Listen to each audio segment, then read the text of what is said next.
আপনি এই সময় খুবই জনপ্রিয় বক্তা। আপনাকে মানুষ শোনে এবং আপনি গ্রহণযোগ্যতাও আছে আপনার বেশ শক্তপোক্ত। সেক্ষেত্রে আপনার কাছ থেকে নিজের সম্পর্কে একটু মূল্যায়ন জানতে চাই যে আপনি যে কথা বলেন, আপনি কি নিজেকে কোনো একটি বিশেষ দলের প্রতি আহ, পক্ষপাত আছে আপনার, এমনটি আপনি মনে করেন, নাকি আপনি মনে করেন যে আপনার কোনো দলের প্রতি পক্ষপাতিত্ব নাই, সেই অর্থে নিরপেক্ষ? আপনি নিজেকে কিভাবে মূল্যায়ন করেন? নিরপেক্ষতা আসলে একটা পারসেপশন। যারা দলীয় ব্যক্তি তারা আমাকে কখনো নিরপেক্ষ ভাববে না, কেননা তার দলের বিপক্ষে গেলেই আমি অন্য পক্ষ। কিন্তু আমি নিজে যেটা চেষ্টা করি সেটা আমি বলতে পারি, সেটি হচ্ছে আমি সাধারণত কোনো দলের পক্ষে নিরঙ্কুশ সমর্থন প্রদান করি নাই এবং কোনো দলকে সমালোচনার বাইরেও রাখি নাই। কেননা আপনি সমালোচনা করবেন কাজের, দলের না। আসলে একটি দল 100টা কাজ করে, তার মধ্যে মনে করেন 6টা কাজ, 9টা কাজ, 10টা কাজ ভুল হতে পারে। আমাদের কাজ হচ্ছে সেই ভুল কাজগুলির সমালোচনা করা, সরকার হোক, দল হোক, ব্যক্তি হোক। আমরা শুধু ভুলটুকু সমালোচনা করব, কিন্তু তার বাকি কাজগুলিকে উড়িয়ে দেব না। অর্থাৎ ধরা যাক আপনি খুব ভালো ফুটবল খেলেন, এখন আপনি একটা ভুল কথা বলেছেন, আমি কথাটার সমালোচনা করতে পারি, কিন্তু আপনি যে ভালো ফুটবল খেলেন এটাকে অস্বীকারও করা যাবে না বা আপনার ফুটবল খেলায় বাধাও দেওয়া যাবে না। একদম আমি স্পষ্ট। এই নীতিতে বিশ্বাস জি, করি। একদম স্পষ্ট, তো মানে আপনি। সেই কারণে যেটা হয়েছে, হ্যাঁ, হ্যাঁ। আমি একটু শেষ করি তো। সেই কারণে আমি মনে করি যে আমার একটা পক্ষপাত আছে। সেটা হচ্ছে আমি যতটুকু জানি ঠিক হিসেবে আমার এই ঠিক জিনিসটার প্রতি পক্ষপাত আছে। এখন সেটা মুক্তিযুদ্ধের ইতিহাস হোক, কিংবা পৃথিবীর ইতিহাস হোক, অথবা বিজ্ঞানের একটা সূত্র হোক, অথবা মানুষে মানুষের সম্পর্ক হোক, কবিতা, প্রেম, কিংবা সাহিত্য, কিংবা অন্য যে কোনো বিষয় হোক, ব্যবসা। আমি যতটুকু ঠিক জানি, আমি যতটুকু আমার জ্ঞানের পরিধির মধ্যে আছে, আমি ওইটুকুর পক্ষে থাকার চেষ্টা করি। জি, মানে এটি এখন স্পষ্ট, আমার কারণ কাছে বিশেষ দলের প্রতি দলীয় পক্ষপাত আপনার নাই বলে আপনি নিজেকে এভাবে মূল্যায়ন করছেন। না, নাই, তবে আদর্শের স্পষ্ট। প্রতি আছে। আদর্শ প্রতি আছে, যেমন আমি কোনোভাবে আমাদের মুক্তিযুদ্ধকে অস্বীকার করি না। মুক্তিযুদ্ধের বিষয়ে কিংবা আমাদের বিভিন্ন সময় জনগণ যে বিষয়গুলির জন্য রক্তপাত করেছে, রক্ত দিয়েছে, মানুষ যা চেয়েছে, এই চাওয়ার প্রতি আমার পক্ষপাত আছে। কারণ মানুষ চেয়েছে এবং অনেক ক্ষেত্রে পেয়েছে, অনেক ক্ষেত্রে পায় নাই। এই না পাওয়া গুলির জন্যই আমাদের সংগ্রাম। যা পেয়েছি তা তো পেয়েছি, কিন্তু যতটুকু পাইনি সেইটুকু পাওয়ার জন্যই তো এই আলোচনা এবং সমালোচনা। আর আরেকটি বিষয় আমি বলতে পারি, আমি গালিগালাজ করে কোনো টকশো করি না। আমি সাধারণত ব্যক্তিগত আক্রমণ পরিহার করি, এবং এটা প্রমাণিত হয়েছে যে গালিগালাজ এবং এই ব্যক্তি আক্রমণ ছাড়াও অন্তত গ্রহণযোগ্য মাত্রায় মানুষকে কথা বলা যায় এবং সেই কথা মানুষ শোনে। জি। অতএব এই গালিগালাজ দিয়ে পপুলারিটির যে জায়গাটি, এটি আসলে সঠিক নয়, বরং এটি হচ্ছে অনেক আহ ধন্যবাদ ডাক্তার আব্দুল নতুন সাহেব। এটি ভুলের একটি বড় প্রসার। জায়গা, কারণ এই সময় গালিগালাজের খুব বিস্তার এখন, বিশেষ করে সামাজিক যোগাযোগ মাধ্যমগুলোতে তো আছেই, মেইন স্ট্রিমে অনেক সময় দেখা যায়। আমি একটু প্রচারণা নিয়ে কথা বলতে চাই, মূলত যে একটা উত্তাপ প্রচারণা নিয়ে খুব বাড়ছেই, উত্তাপ উত্তেজনা বাড়ছে। সেখানে জামাতের আমিরের সেই এক্স হ্যান্ডেলে যেই পোস্টটি, সেখানে যেটি নারীদের নিয়ে অশালীন মন্তব্য আছে, যেটিকে জামাত অস্বীকার করছে, যেটি হ্যাকড হয়েছে, এটি তার মন্তব্য না। কিন্তু যেটি দেখা যাচ্ছে বিএনপি, একদম খোদ তারেক রহমান, বিএনপি চেয়ারপারসন, তিনি এটিকে বলছেন, তিনি এটি বিশ্বাস করছেন না এবং বলছেন যে জামাতকেই বলছেন যে তারা মিথ্যাবাদী। সরাসরি বলছেন যে তারা হ্যাক হওয়ার যে দাবিটি করছে সেটা মিথ্যা, জামাত মিথ্যাবাদী বলে দাবি করছেন। আপনি আসলে এটিকে কিভাবে দেখছেন, এইরকম অভিযোগকে? এবং কেন আসলে বিএনপি বিশ্বাস করছে না যে এই এক্স হ্যান্ডেল হ্যাক হতে পারে? কি মনে হয়? এর অনেকগুলি কারণ আছে। প্রথমত, ইন্টারনেটে জামাতে ইসলাম এবং তাদের সমর্থকদের যে শক্তিশালী উপস্থিতি এবং তাদের যে প্রযুক্তিগত এক ধরনের দক্ষতা, সেটা তারা অনেকদিন থেকে প্রমাণ করেছে। তাদের সমর্থকদের একটা গ্রুপ বা পেজ ছিল কেল্লা নামে। তো এই যে পেজ, এই যে দীর্ঘদিনের এক ধরনের ইন্টারনেটে তাদের উপস্থিতি, তাদের পক্ষের লোকদের নানান ধরনের মন্তব্য, সংঘবদ্ধভাবে বট বাহিনী তৈরি করার যে অভিযোগ, এই ব্যাপারগুলি নিয়ে অভিযোগ শুধু নয়, মানুষের মনে এক ধরনের পারসেপশন বা এক ধরনের বিশ্বাস আছে যে তারা এগুলি পারে, করে। অতএব যারা এত বোঝে, তাদের আমিরের অ্যাকাউন্টটা হ্যাক হয়ে যায়, এটা আসলে প্রথমত একটা অবিশ্বাস্য ঘটনা। দ্বিতীয়ত, এই অ্যাকাউন্টটি তো সবচেয়ে বেশি প্রতিরক্ষার মধ্যে থাকার কথা, কারণ এই অ্যাকাউন্টটি অত্যন্ত সেন্সিটিভ এবং এর যারা অ্যাডমিন তারা অত্যন্ত বিশ্বস্ত হবার কথা, এবং এখানে যারা পোস্ট দেয় তারা তার অনুমোদন নিয়ে পোস্ট দেওয়ার কথা। এখন ধরা যাক এই পোস্টটা তার নয়, কিন্তু এই পোস্টের কোন অংশটুকু নিয়ে তার নিজের আপত্তি, এটাকে তিনি পরিষ্কার করেছেন। এই পোস্টে মানুষ রিয়াক্ট করেছে কিন্তু একটা গালি বা একটা বাজে অশালীন একটি শব্দের কারণে। তো বাকি যে কথাগুলি আছে তার সঙ্গে কি তিনি দ্বিমত পোষণ করেন? তিনি কি এটা ব্যাখ্যা করেছেন বা তার দল এটা ব্যাখ্যা করেছে? তারা শুধু বলেছে এটা হ্যাক হয়েছে এবং ওই অশালীন শব্দটা তারা ব্যবহার করে নাই। কিন্তু বাকি অংশটুকু যা লেখা আছে সেই অংশটুকুতে যে বক্তব্য সেটা তো তিনি আল জাজিরাতেও দিয়েছেন, তার বিভিন্ন বক্তৃতার মধ্যে বলেছেন। তো ধরে নিলাম যে ওই গালিটুকু শুধু সঠিক নয়, কিন্তু বাকি যে অংশটুকু রয়েছে তার ব্যাপারে কি তারা দৃঢ়তার সঙ্গে বলতে পারেন যে ওই বক্তব্যটুকু তাদের নয়? সেটা তো তারা বলেন নাই। অতএব তারা কেবল একটি শব্দ নিয়েই তাদের হ্যাকিং এর বিষয়ে তারা বলার চেষ্টা করেছেন, যে ওই শব্দটা তারা ব্যবহার করেন নাই বা কিন্তু ডক্টর আব্দুল তাদের লতিফ স্যার, আমির আমি ব্যবহার একটু করেন। মানে তর্কের খাতিরে এভাবে এইবার বলি না, আসেন বা প্রযুক্তিগত আরেকটু ভাবে বোঝার দেখি। ক্ষেত্রে আপনার কাছ থেকে আরেকটু জানতে চাই। মানে এমনটা তো হতেই পারে তার বক্তব্য কিন্তু তিনি যেভাবে বলতে চান, যেভাবে উপস্থাপন করতে চান, সেভাবে না করে অন্যভাবে উপস্থাপন করা, এটাও তো একটা মানে খুবই খারাপ কাজ। মানে এবং হ্যাকিং এর অন্যভাবে শিকার যদি হয়ে উপস্থাপিত থাকে। তো কিছু হয় নাই, কেননা ওইখানে যা বক্তব্য আছে তিনি প্রায় একই বক্তব্য, তিনি হুবহু প্রায় একই বক্তব্য, কিছুটা এদিক সেদিক কয়েকটা শব্দে তিনি আল জাজিরাতে এটা বলেছেন যে তাদের দল প্রিন্সিপাল হিসেবে বিশ্বাস করে যে নারীরা দলের সভাপতি হতে পারবে না, এবং এটা যদি না হতে পারে আমরা পরিষ্কার বুঝি যে দেশের প্রধানমন্ত্রী কিংবা উচ্চতম যে পদগুলি রয়েছে বিভিন্ন সেক্টরে সেখানে নারীদের নেতৃত্ব তারা আমার অনুষ্ঠানেও সমর্থন। জামাতের আমির বলেছেন যে নারীরা শীর্ষ নেতৃত্বে যেতে পারবেন না, ইসলাম পারমিট করেন না। হ্যাঁ, তো নারীর জন্য কোনো শীর্ষস্থান নাই, এটা তো তারা বিশ্বাস করেন। অতএব এই এক্স হ্যান্ডেলের বক্তব্যের মূল যে অংশ সেটা তো তারই বক্তব্য, শুধু গালিটা তার না। ঠিক আছে, আমরা মেনে নিলাম, কারণ এরকম গালি তিনি দেন এটা আমরা মনে করতে চাই না, ধরে নেন। কিন্তু এটা হ্যাক হওয়ার যে কথাটি তারা বলেছেন এটা মেলে না কেন জানেন? এটা মেলে না, প্রথমত তারা বলেছে যে এটা হ্যাক করেছে, সে হ্যাক করেছে কিন্তু পাসওয়ার্ড বদলায়নি। কিন্তু সে নিশ্চয়ই একটা সার্টিফাইড ডিভাইস অর্থাৎ অথেন্টিক ডিভাইস, যেটা আগে লগ ইন করেছে এমন একটা ডিভাইস থেকে হ্যাক করে নাই। তাহলে যে ডিভাইসটা থেকে সে হ্যাক করেছে এই ডিভাইসটা তো অথেন্টিকেট করতে হয়।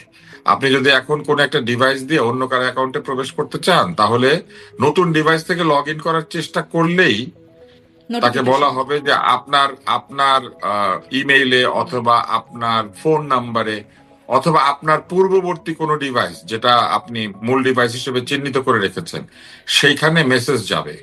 এবং গেলেই কিন্তু হয় না, সাথে সাথে নিজের যে মোবাইল ফোন বা তার অ্যাডমিনদের যে ফোন যেটা দিয়ে অ্যাকাউন্টে রেজিস্টার করা আছে বা ল্যাপটপ বা যেখান থেকে এটি হয়েছে তার মূল অ্যাকাউন্টে রেজিস্টার, সেখানে কিন্তু একটা মেসেজ যাওয়ার কথা যেখানে জিজ্ঞেস করবে যে আপনি কি এইটা ব্যবহার করেন, আপনি কি লগ ইন করার চেষ্টা করছেন নাকি এটা অন্য কেউ। এবং তখন আপনি যদি বলেন যে এটা অন্য কেউ, সাথে সাথে কিন্তু এই অ্যাকাউন্টটা লক হয়ে যাবে, অথবা যে লগ ইন করার চেষ্টা করছিল নতুন লগ ইনটা হবে না। এখন তাদের এইটা কি টু ফ্যাক্টর থ্রি ফ্যাক্টর যে অথেন্টিকেশন থাকে, ভেরিফিকেশন থাকে, অথবা টু স্টেপ থ্রি স্টেপ যে ভেরিফিকেশন থাকে, এইগুলা করা নাই।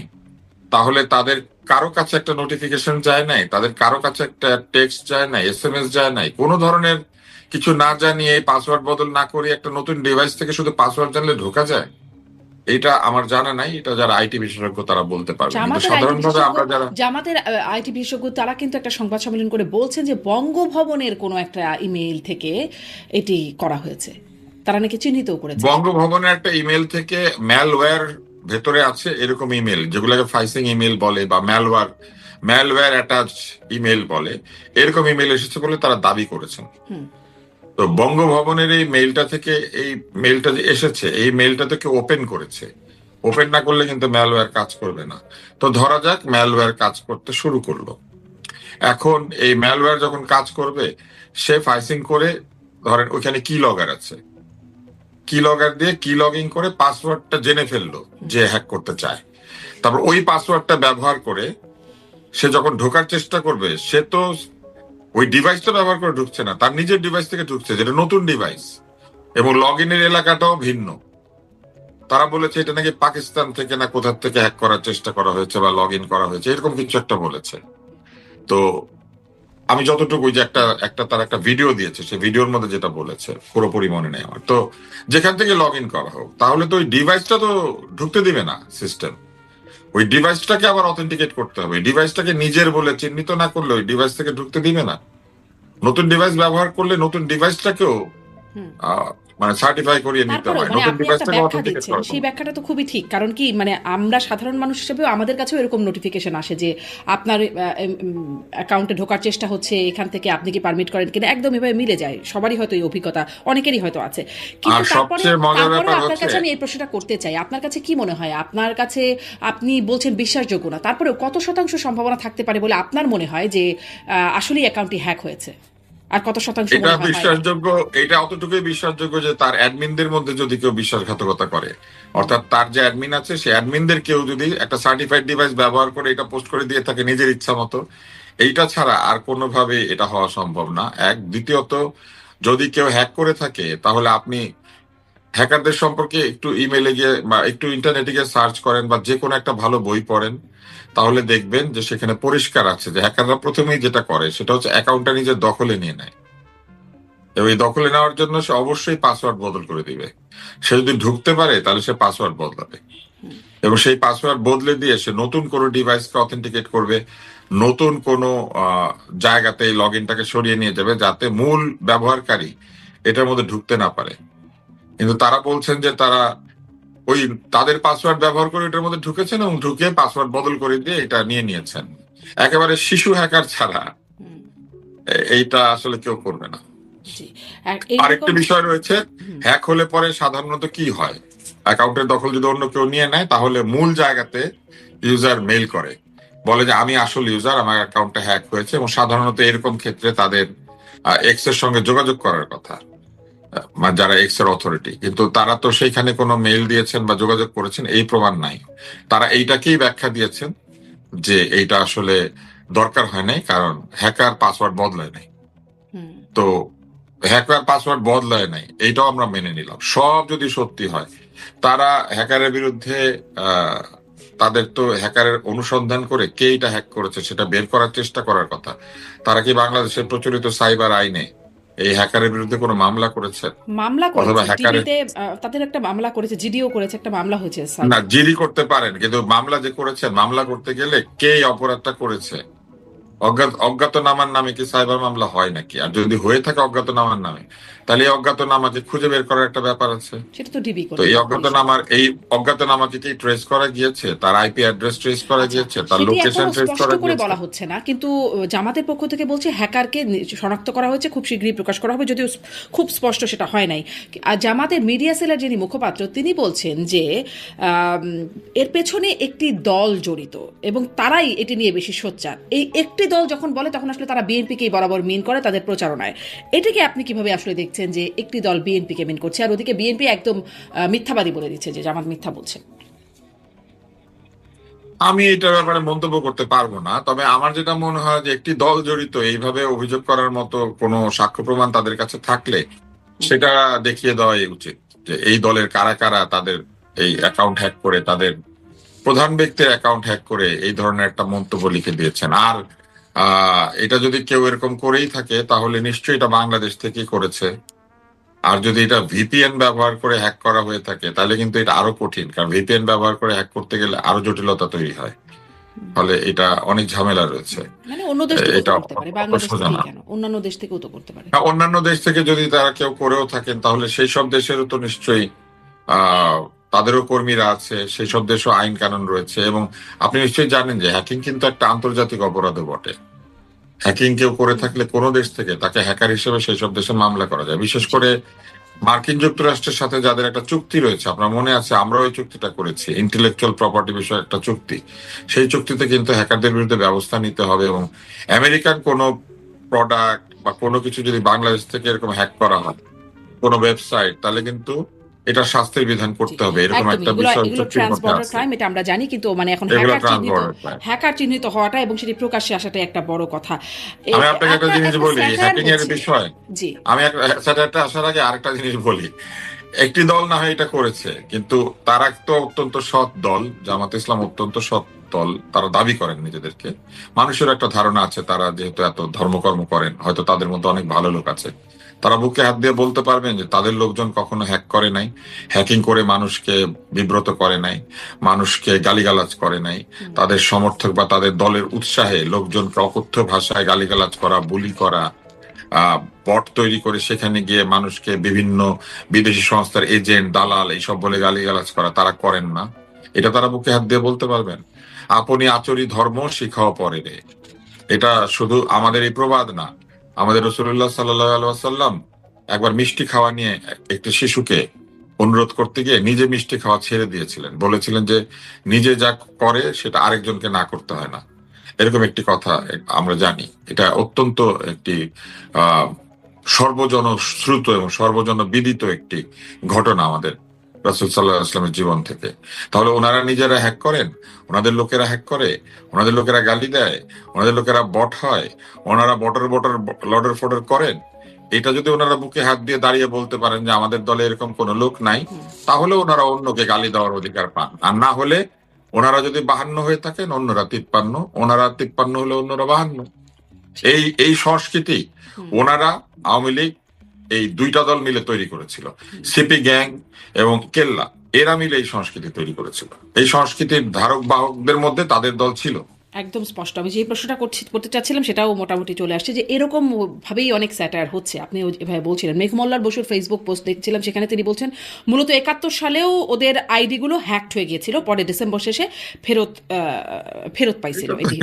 এইরকম এইটা সে মজা করেছে। আসলে 71 সালে ইন্টারনেটও ছিল না, আইডি হ্যাক হওয়ারও কিছু ছিল না। হয়তো তাদের ওই সময় তাদের লোকজন যে ওই আলবদর রাজাকার জাতীয় যে বাহিনীগুলো ছিল সেগুলার যে আইডেন্টিটি কার্ড ব্যবহার করতে, হয়তো সেগুলা জাল ছিল। মানে তাদের চেহারা ঠিক ছিল কিন্তু কার্ড গুলা জাল ছিল বা কিছু একটা ছিল আর কি, আমরা জানি না। মেঘমল্লার ওইভাবে বলেছেন আর কি। আমি মেঘমল্লারের বক্তব্যটা ব্যাখ্যা করছি আর কি।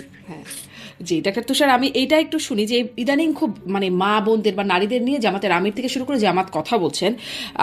একটা বক্তব্য ফ্যামিলি কার্ড ইস্যুতে তারেক রহমানের যে বক্তব্য সেটি সমালোচনা করতে গিয়ে জামাতের আমির বলছেন যে মা বোনদের এক হাতে ফ্যামিলি কার্ড, এক হাতে মায়ের গায়ে হাত, দুইটা আমরা চাই না। রাখেন আপনার ফ্যামিলি কার্ড, আগে আমার মায়ের ইজ্জতের কথা বলেন। আমার মায়ের ইজ্জতের বিনিময়ে ফ্যামিলি কার্ড হতে পারে না। আপনি কি বুঝতে পারেন বিনিময়টা কোথায় হচ্ছে? আসলে ইজ্জতের বিনিময় কোথাও কোনো বিনিময় হচ্ছে না। ফ্যামিলি কার্ড দিতে গেলে কারো গায়ে হাত দেওয়ার প্রসঙ্গ আসবে কেন? কার্ড কি কেউ গায়ে ছোঁয়ায় দেয় নাকি? কার্ড কি কোনো তাবিজ গলায় ঝুলায় রাখে?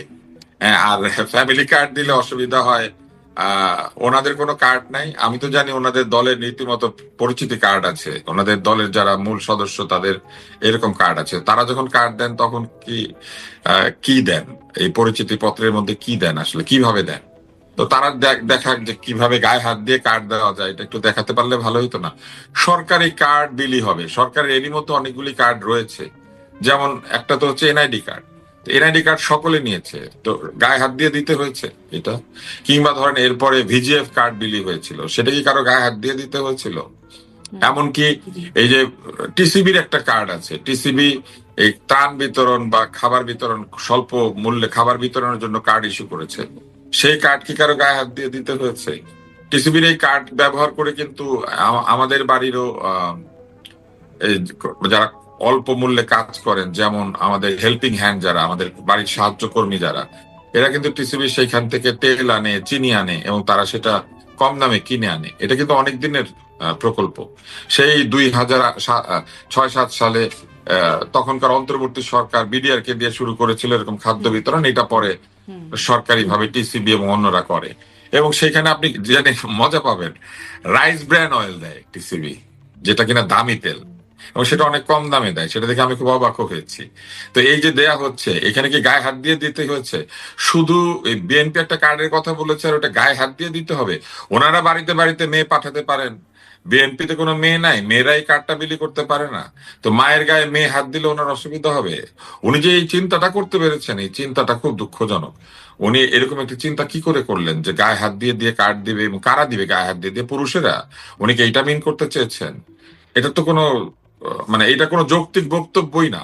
কেননা ওনার দল থেকে শত শত মেয়েরা গিয়ে নির্বাচনী কর্মকাণ্ড চালাচ্ছে, মানুষের এনআইডি কার্ডের নাম্বার নিচ্ছে, ফোন নাম্বার, ভোটার নাম্বার, বিকাশ তাদেরকেও নাম্বার সব তাদেরকেও নিচ্ছে, তখন কি গায়ে হাত দিতে হচ্ছে? তাদেরকেও হ্যারাস করা হচ্ছে, তাদেরকে মারধর করা হচ্ছে বা অপমান করা হচ্ছে, এরকম দাবি তারা করছেন কিন্তু, যে তাদের নারীদেরকে যারা যাচ্ছেন প্রচারণায় তাদেরকে হেনস্থা করা হচ্ছে, সেটা অর্থেই বলছেন কিনা। কতজন নারী এরকম প্রতিকূলতার শিকার হয়েছেন এবং তাদেরকে কি ধরনের প্রতিকূলতার শিকার হতে হয়েছে, এই নারীদের পরিচয় জানিয়ে তাদের উচিত আইনের আশ্রয় নেওয়া। কারণ নারী বলে কথা নয়, যে কোনো ব্যক্তিকে যদি একটি আইনসঙ্গত কর্মকাণ্ডে কেউ বাধা দেয় বা তার প্রতি ভুল আচরণ করে, অন্যায় আচরণ করে, তাহলে তিনি আইনের আশ্রয় নিতে পারেন। তবে তাদের উচিত এই নারীদের পক্ষে দাঁড়িয়ে নারীদের আহ পরিচিতি গোপন না রেখে এই নারীদের পরিচয় দিয়ে আমার মনে হয় যে তাদের আইনের আশ্রয় নেওয়া উচিত অথবা আইনের কাছে প্রোটেকশন চাওয়া উচিত। আর তারা যে ঘরে ঘরে এই নারীদের পাঠিয়ে তথ্য সংগ্রহ করেছেন, এই তথ্য কি কাজে তারা লাগাবেন এইটাও কিন্তু তাদের বলা উচিত। কেননা একটি ঘরে যখন তারা যান তখন কিন্তু তারা জেনেই যান যে এই ঘরে ভোটার আছে, এবং এই ভোটার নাম্বার নির্বাচন কমিশন থেকে ভোটার তালিকা নামালেই পাওয়া যায়। ওনারা তাহলে ফোন নাম্বার কেন কালেক্ট করছেন? তারা কি তাদেরকে ফোন করবেন প্রত্যেককে, নাকি ফোনের মধ্যে নগদ বিকাশ রকেট করবেন? এইটাও তো তাদেরকে ব্যাখ্যা করতে হবে। কিন্তু তারা তো এটি অস্বীকার করছেন যে তারা বিকাশ নাম্বার বা এনআইডি নাম্বার এটা আসলে নিচ্ছেন না, তারা তো এটি অস্বীকার করছেন। আপনি সেটা, যারা অভিযোগ করেছেন তাদের কাছে তো প্রমাণ রয়েছে, তারা তো প্রমাণ সহ বলেছেন। আমি অভিযোগটা করি না, আমি আপনাকে শুধুমাত্র পত্র পত্রিকা যা পড়েছি সেটার ভিত্তিতে প্রশ্নগুলি রেইজ করছি। যদি তারা বলেন যে তারা কখনোই ফোন নাম্বার নেন নাই, তাহলে খুবই ভালো কথা, তারা ফোন নাম্বার নেন নাই। কিন্তু এনআইডি নম্বর আর ভোটার নম্বরই বা তাদের দরকার হবে কেন? তারা তো ভোটের প্রচারণা চালাতে যে বাসায় যাচ্ছেন ওরা তো জেনেই যাচ্ছেন এই বাসার ঠিকানায় কয়জন ভোটার আছে, এবং তাদের ভোটার নম্বর তো নির্বাচন কমিশন থেকে ভোটার তালিকা নামালেই পাওয়া যায়। জি, তাহলে অবশ্য আমি নাম, নারীদের একটা নাম, ইন্টারভিউ, ভোটার নম্বর, এনআইডি কেন লাগবে? আর এনআইডি নম্বর তাদের কেন লাগবে? জি, কি কারণে? একটা ইন্টারভিউ দেখছিলাম বিবিসিতে, সেই প্রচারণার করছেন এমন একজন জামাতের পক্ষে প্রচারণা করা একজন নারী, বলছেন যে তারা আসলে আগে থেকেই যেতেন, তারা তালিম করতেন নারীদের সাথে, এখন তাদের উপর থেকে নির্দেশনা এসেছে এবং তারা সরাসরি প্রচারণায় নেমে গেছে। উপর থেকে যাদেরকে তালিম করতেন, সেই তালিম যাদেরকে দিতেন তাদের কাছে তারা গিয়ে ভোটের প্রচারণা চালাচ্ছেন, এই তো। তো গিয়ে ভোটের প্রচারণা চালান, কে না করেছে, কিন্তু নম্বরগুলি দরকার হচ্ছে কেন? তাহলে তো বহু আগে থেকেই তারা জানে, তখন নম্বর নেয় নাই কেন? জি, ওই সময় কেন নম্বর নেয় নাই? নাকি তালিমের সময় নম্বর দরকার নাই, ভোটের সময় নম্বর দরকার হচ্ছে? তাহলে এই নম্বরগুলি ভোটে কোনো কাজে লাগানো হবে? এই তথ্যগুলি তারা ভোটে কি কাজে লাগাবেন এবং কি ধরনের তথ্য নিচ্ছেন সেটা তো কারো পক্ষে জানা সম্ভব না, তার কারণ মানে তারা এখানে একটা অন্দরমহলে প্রবেশ প্রশ্নবোধক আপনি করছেন। আপনি একটু তারা অন্দরমহলে খুঁজে পাচ্ছেন। প্রবেশ করছেন এবং অন্দরমহলে প্রবেশ করে গোপনীয় ভাবেই জিনিসগুলি করছেন। এগুলি কেউ না কেউ বলে দিয়েছে বলে অন্যরা জানতে পেরেছে, কিন্তু তারা যখন এটা নেন তখন তো সেইখানে তারা এবং সেই মহিলা বা পুরুষ ছাড়া কেউ তো উপস্থিত থাকেন না যাদের কাছ থেকে তারা এই তথ্য নিচ্ছেন। জি, ডাক্তার আব্দুল নূর তুষার, মানে এই নারী ইস্যুতে কি একটা চাপের মধ্যে আছে জামাতে ইসলাম? কারণ তারা বিভিন্ন সূচক, এখন তো নির্বাচনে নানান ভ্যারিয়েবল আছে, বিভিন্ন রকম জায়গা থেকে না জামাত বেশ একটা মানে ভালো পজিশনে আছে বলেই এখন ধারণা করা হচ্ছে। সেখানে এই একটা ইস্যু বিশেষ করে কি একটু চাপের মধ্যে তারা আছে? একটা তো আছে মুক্তিযুদ্ধ, ওইটা নিয়ে বেশ অনেক কথা হয়ে গেছে, হচ্ছেও, তারা কিন্তু কোনো চাপে কিন্তু নাই, মুক্তিযুদ্ধ নিয়ে চাপে নাই। একটু নারী ইস্যুটা নিয়ে বিশেষ করে শুনতে চাই, কারণ নারী ইস্যুতেই কথা বলছি তো। ধরেন সেই এক্স হ্যান্ডেলের সেটি নিয়ে একটা আলোচনা হ্যাক হওয়া পরে বলছেন নারী আমির বললেন যে জামাতের নেতৃত্বে যেতে পারবেন না, সেটি নিয়ে বেশ সমালোচনার জায়গা আছে। তার আগে ধরেন একজন প্রার্থীও জামাত দিতে পারলো না, নারী প্রার্থী, সেটি নিয়ে আলোচনা আছে। এনসিপির নারী নেত্রীরা যেই জামাতের সাথে জোট হলো, মানে একে একে যারা আসলে বেশ নাম জানা বা চেনা জানা মুখ, তারা সব একে একে পদত্যাগ করে গেলেন এনসিপি থেকে। নারী ইস্যুটাতে জামাতের জন্য একটু বিব্রতকর হয়ে যাচ্ছে কিনা, একটা চাপে আছে কিনা আপনি? না, নারী ইস্যু জামাতের জন্য বিব্রতকর হচ্ছে না। আপনার কি ধারণা জামাত তার নিজের সদস্য নারী যারা এবং অতি দরিদ্র কিংবা এই তালিমের মাধ্যমে মাথায় বুদ্ধি ঢুকিয়ে দেওয়া নারী ছাড়া অন্য কারো ভোট আশা করছে? যে নারীরা তাদের সমালোচনা করছেন বা যে সমাজ তাদের সমালোচনা করছে তাদের ভোট নিয়ে জামাত ক্ষমতায় যেতে চায়? মোটেও কিন্তু না। একজন জামাত একজন নারীর কথা কিন্তু জামাতের আমির প্রচারণার মধ্যেও বলেছেন, যেটি ফেসবুকে বা ইন্টারনেটেও বেশ বেশ ভাইরাল হয়েছে। একজন বেশ আধুনিক, তথাকথিত আধুনিক পোশাক পরিহিতা নারী, তিনি বলছেন যে তার জামাতকেই পছন্দ, জামাত আসলে তিনি দরকার হলে এই পোশাক পরবেন না, তবুও তার জামাতকেই পছন্দ। এটা উনি কাকে বলেছেন, এই নারী? একজন নারী, আমি সে খুব চেনা জানা নারী না, কিন্তু ভাইরাল হয়েছে সেটা আমি দেখেছি, এবং সেটা রেফারেন্স জামাতের আমির একটা প্রচারণায় বলেছেন। না না, কিন্তু ওই যে ওরকম পোশাক পরা একজন নারী, এটা কোথায় বলেছেন? ইন্টারনেটে বলেছেন? ভিডিও করে বলেছেন? ভিডিও, একজন সাংবাদিক তাকে জিজ্ঞাসা করছেন, তখন তিনি বলছেন যে কেন তার জামাতকে পছন্দ। সাংবাদিক বলছেন জামাত আসলে তো আপনি এই পোশাক পরতে পারবেন না, তিনি বলছেন পরবো না, তবুও আমি জামাতকে চাই। হ্যাঁ, ঠিক আছে, খুবই ভালো কথা। একজন ব্যক্তি নারী যদি বলেন যে উনি এই পোশাক পরবেন না ভবিষ্যতে জামাত আসলে, তাহলে বুঝতেই হবে যে উনি আসলে এই পোশাক যেটা পরেছেন সেই পোশাকটিকে তিনি তার পছন্দ থেকে পরেন নাই। কারণ মানুষ তার পছন্দের বস্তু খুব সহজে পরিত্যাগ করতে পারে না। আমার ধারণা উনি নাটক কম করো প্রিয়, একটা স্লোগান ছিল না, আমি এইটুকুই বলবো যে ভদ্র মহিলাকে নাটক কম করো প্রিয়। কারণ যে পোশাক আপনি পয়সা দিয়ে কিনেছেন, আপনি একটা ভোট দিয়ে সেই পোশাক হারিয়ে ফেলবেন। আপনি এই যে ভিডিও ছেড়েছেন, এই পোশাক পরে উনি তখন ভিডিও ছাড়তে পারবেন না। অতএব উনি ওনার এই বর্তমান যে জীবন সেটা বিসর্জন দিবেন একটা ভোট দিয়ে, এটা যদি কেউ বিশ্বাস করে করতে পারে, কোনো অসুবিধা নেই। কিন্তু আমার কাছে ওই বক্তব্য বিশ্বাসযোগ্য মনে হয় না। কারণ এই ভদ্রমহিলা যদি ওই পোশাক পরে অভ্যস্ত হয়ে থাকেন, একটি ভোটের বিনিময়ে সেই পোশাক পরার অধিকার হারাতে তিনি রাজি আছেন। আবার এই পোশাক পরা মহিলার ভিডিওটি জামাতের আমির দেখেছেন বসে বসে। হ্যাঁ, উনি তো চোখের পর্দা করলেন না তাহলে। তো পুরো ব্যাপারটাই কেমন অদ্ভুত হয়ে গেল না? ডাক্তার আব্দুল লতিফ সাহেব, প্রচারণা একটু কারণ আমি এই কথা বলতে শুনেছি যে এরকম পোশাক, আপত্তিকর পোশাক কেউ পরা থাকলে তার দিকে তাকাতে নিষেধ করা হয়েছে, কিংবা তার দিকে না তাকিয়ে অন্যদিকে তাকিয়ে থাকতে বলা হয়েছে। তাদেরই দলের লোকজন বলেছেন, আমি সেটা শুনেছি। তাহলে ওনার তো এই ভিডিও শোনারও কথা না, দেখারও কথা না। তো ওনাকে আবার কেউ নিশ্চয়ই এটা গল্প করে বলেছে। তাহলে যে গল্প করে বলেছে সে দেখেছে, কেউ না কেউ তো এটা দেখেছে। উনি আবার এটাকে রেফারেন্স হিসেবে ব্যবহার করেছেন। আপনি যে চাপের কথা জিজ্ঞেস করেছিলেন, আসেন সেটার উত্তর দিই। জামাত নারীদের নিয়ে কোনো চাপের মধ্যে নাই। কারণ প্রথমত জামাত তার নিজের যে নারী, তাদের দলীয় নারী, তাদের ভোটই তারা আশা করেন। এর বাইরে যে কটা ভোট পাবেন সেটা বাড়তি। তারা কিন্তু ওই শ্রেণীর নারীদের কাছে প্রচার প্রচারণা চালাচ্ছেন না। তারা ঢুকে পড়ছেন অন্দরমহলে, গরিব ঘরে, নিম্ন মধ্যবিত্তদের ঘরে, এবং সেইখানে তারা দীর্ঘদিন ধরে যে তালিম দিতে ঢুকেন, বিভিন্ন সময় তারা ধর্মের রাস্তায় আসার আহ্বান জানিয়ে ঢুকেন, সেই জায়গাতে ঢুকে তারা এখন ভোটের প্রচারণা চালাচ্ছে। তারা মূলত ওই জায়গাগুলির থেকে ভোট আশা করছেন। ওই জায়গাতে তারা দীর্ঘদিন কাজ করেছেন, ফলে ওই জায়গাতে এক ধরনের আহ ব্যবহারগত পরিবর্তনও তারা নিশ্চয়ই সূচনা করেছেন। অতএব তারা তাদের যারা নারী সদস্য বা তাদের মতো যারা ভাবে সেই সব নারীদের কাছ থেকে ভোট আশা করছেন। সেই সব নারীরা এই মন্তব্যে কোনো আহত বোধ করে না, জি। তাই না? ওই নারীরা এই মন্তব্যটাকে মেনে নিয়েছে, এবং তারা কিন্তু একটা বক্তৃতাও দিয়েছে যে আমরা মেনে নিয়েছি। তো মেনে নেওয়া নারী গ্রুপের থেকে ওনারা ভোট পাবেন। অতএব ওনারা এই বক্তব্যগুলি বরং এটা দিয়ে যেসব নারীরা এটা মেনে নিয়েছেন তাদেরকে আরো দৃঢ়তর জায়গায় নিয়ে গিয়ে বলছেন যে দেখো, আমরা সব নারীর ভোট আশা করি না, আমরা শুধু আচ্ছা, শুধু কি নারী, এসব বক্তব্য আমরা কি, পরহেজগার নারীদের ভোট ধরেন আশা যদি করি। এই বক্তব্য সমালোচনার যোগ্য হয়, আপত্তিকর হয়, তাহলে এই বক্তব্যে কি শুধু নারীরাই, মানে নারীদেরই আপত্তি থাকবে, পুরুষদের কি থাকবে না? আরো একটি পুরুষরা বক্তব্য বলি, আপত্তি আরেকটি করে নাই, বক্তব্য আপনাকে বলি, ধারণা। মামুনুল হক দাঁড়িপাল্লা প্রতীকে তিনি নির্বাচন করছেন। তিনি বলছেন, তিনিও আসলে নারী সমাজকে নিয়ে বলছেন যদি গায়ে হাত তোলা হয় তাহলে আগুন জ্বলবে, সেই আগুন নিভানোর ক্ষমতা কারণে তিনি বলছেন তিনি কোনো আইন মানবেন না, বিদ্রোহ করবেন, এবং সারা দেশে আগুন জ্বলবে, তিনি এরকমটা বলছেন। বুঝি যদি নাই, কোনো নারী কোথায় অসম্মান করা হয়, কোথায় আগুন জ্বলবে, কার গায়ে হাত তোলা হলো? মানে তিনি বলছেন যদি করা হয় তাহলে সারা দেশে আগুন জ্বলবে, তিনি বিদ্রোহ করবেন। কিন্তু না, আমার একটু যদি প্রশ্ন কোথায় করা হচ্ছে, হবে। মানে তিনি নিজেও একটি নারী কেলেঙ্কারিতে তাকে বেশ বেশ বাড়াবাড়ি রকমের হেনস্থার শিকার হতে হয়েছে, কিন্তু ঘটনাটা না, কিন্তু এটা ঘটেছিল আমি বুঝি নাই কার গায়ে হাত তুললে উনি বিদ্রোহ করে সারা দেশে আগুন ধরায় দিবেন। নারীদের গায়ে।